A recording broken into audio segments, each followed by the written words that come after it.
This is a low bar pronated chin over bar hold.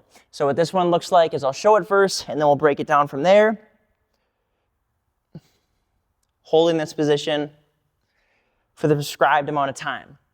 So cues I like to give for this one is number one, first and foremost, the setup. We want to have the shoulder or the hands just outside of shoulder width. And then from there, we want the bar to be high enough so that when I am sitting just underneath the bar, my torso is upright and I'm in this L position, I can reach to that hand position and my arms are relatively straight, okay? And another way to test this out is if you perform what would be a scap pull-up, right? You can see that my butt starts to lift off of the ground, so that means we are at a good height. And then from there, as we hold the chin over the bar, we wanna make sure that our elbows are in, our shoulders are away from our ears, so we're pulling our shoulders away from our ears. And then on top of that, our chin is, of course, over the bar, okay?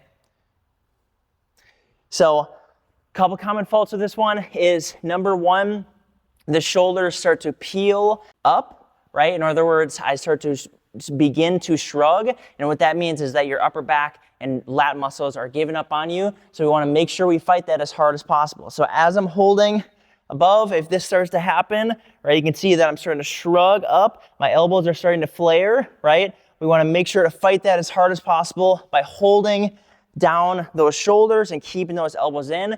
You'll notice that your lats, right, the muscles right under your armpits here, will fight a lot harder in order to hold that position. And then common fault number two, like I kind of mentioned before, is just making sure that our chin is clearly above the bar, and we're doing so by holding our elbows low enough and not simply by just raising our chin. So what I mean by this is, what I don't want to have happen is when I'm holding, right, I don't want to be like right here, but then because I'm doing this, my chin is technically over the bar. I want to make sure that my elbows are down far enough so that with a completely neutral head, my chin remains over the bar. So that is the low bar pronated chin over bar hold.